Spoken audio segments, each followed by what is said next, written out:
Shalom, saudaraku di dalam nama Tuhan Yesus Kristus, sahabat terbaik dalam kasih Tuhan Yesus. Firman Tuhan yang menyapa kita pada saat ini tertulis dalam Yesaya pasal yang ke-49, ayatnya yang pertama sampai ayatnya yang ke-7. Namun ada baiknya kita bersatu dulu di dalam doa. Kita berdoa. Bapa di dalam sorga, terima kasih Tuhan buat kasih karunia-Mu yang selalu kami rasakan dalam kehidupan kami. Terima kasih Tuhan buat kerinduan ini, rindu dengar-dengaran akan kebenaran firman-Mu. Biarlah firman-Mu menjadi kuat kami dan berfirmanlah Engkau Tuhan, sebab kami siap untuk menerimanya. Amin. Shalom saudaraku dan sahabat terbaik di dalam kasih Tuhan, seperti yang saya sebut tadi, bahwa firman Tuhan yang menyapa kita pada saat ini tertulis di dalam Yesaya pasal yang ke-49, ayatnya yang pertama sampai ayatnya yang ke-7. Begini firman Tuhan saya bacakan buat kita semua. Hamba Tuhan sebagai terang di tengah-tengah segala bangsa. Dengarkanlah aku, hai pulau-pulau, perhatikanlah, hai bangsa-bangsa yang jauh. Tuhan telah memanggil aku sejak dari kandungan, telah menyebut namaku sejak dari perut ibuku. Ia telah membuat mulutku sebagai pedang yang tajam, dan membuat aku berlindung dalam naungan tangannya. Ia telah membuat aku menjadi anak panah yang runcing, dan menyembunyikan aku dalam tabung panahnya. Ia berfirman kepadaku, Engkau adalah hambaku Israel, dan olehmu aku akan menyatakan keagunganku. Tetapi aku berkata, aku telah bersusah-susah dengan percuma, dan telah menghabiskan kekuatanku dengan sia-sia dan tak berguna. Namun hakku terjamin pada Tuhan, dan upahku pada Allahku. Maka sekarang firman Tuhan, yang membentuk aku sejak dari kandungan untuk menjadi hambanya, untuk mengembalikan Yakub kepadanya, dan supaya Israel dikumpulkan kepadanya, maka aku dipermuliakan di mata Tuhan, dan Allahku menjadi kekuatanku.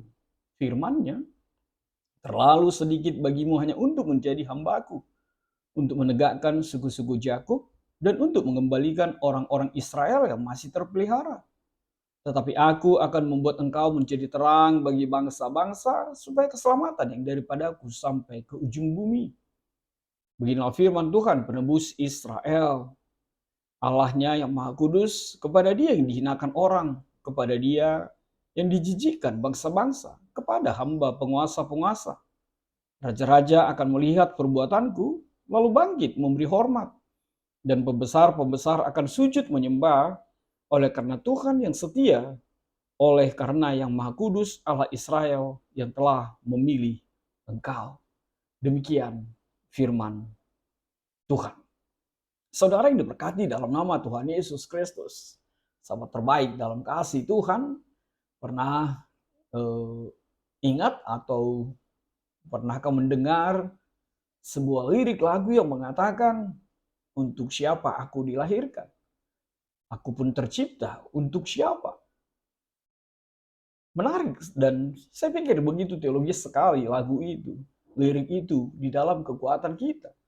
Kenapa menarik? Kenapa begitu teologis sekali? Bukankah itu harus menjadi sebuah pertanyaan di dalam kehidupan kita? Untuk apa kita ada? Untuk apa kita dilahirkan? Untuk apa kita tercipta?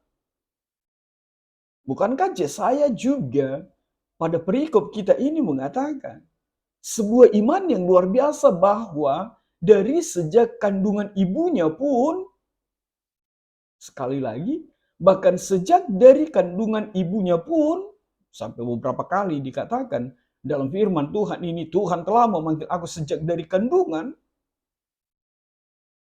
Yesaya mau mengatakan bahwa arti hadirnya, bahwa kepemilihannya jauh bahkan sebelum dia hadir di tengah-tengah dunia ini. Dan iman yang sama juga dikatakan oleh Paulus, bahwa dia juga sudah dipilih, bahwa dia juga sudah ditentukan, bahwa dia juga sudah dipanggil, bahkan sejak dari kandungan ibunya. Saudaraku ingin berkati dalam nama Tuhan Yesus Kristus, sahabat terbaik dalam kasih Yesus. Lalu kita akan bertanya, untuk apa kita dipanggil? Untuk apa kita dipilih oleh Tuhan?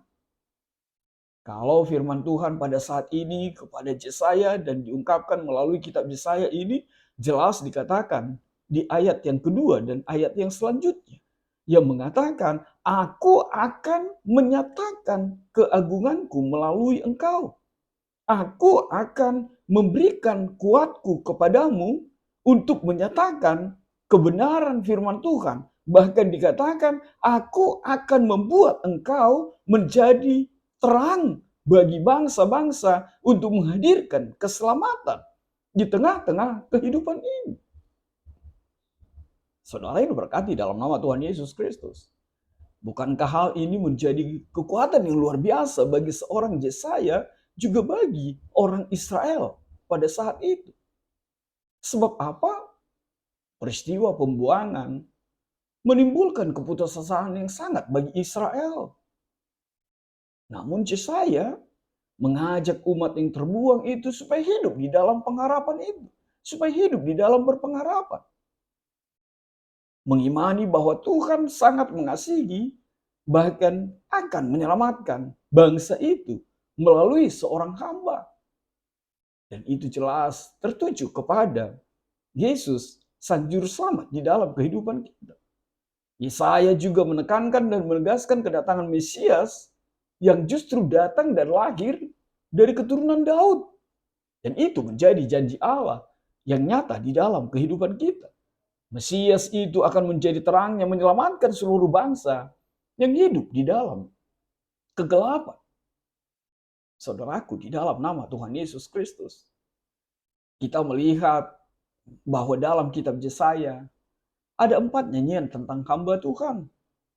Itu di pasal 42 ayat yang pertama sampai ayat 4, pasal 49 ayat pertama sampai 7, pasal 50 ayat 4 sampai 9, pasal 52 ayat 13 sampai pasal 53 ayat 12. Dan pasal 49 ini nyanyian yang kedua dari 4 nyanyian tersebut, yang menceritakan tentang karakter, tentang karya, dan pengalaman seorang hamba Allah itu.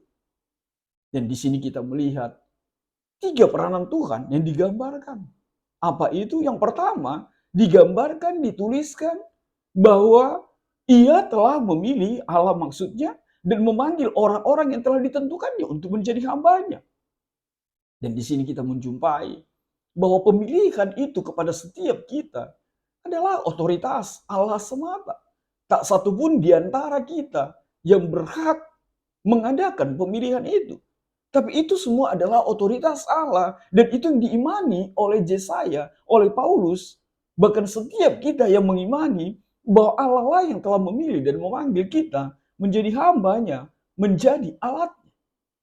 Sama seperti yang dikatakan dalam Yohanes 15 ayat yang ke-16 itu. "Bukan kamu yang memilih aku, tetapi akulah yang memilih kamu," seru Tuhan Yesus. Lalu apa yang kedua? Peranan Allah itu bahwa Allah lah yang akan melindungi, menyertai serta memberi kemampuan kepada hamba-hambanya, kepada orang-orang pilihannya untuk melakukan tugas seperti apa yang Tuhan Allah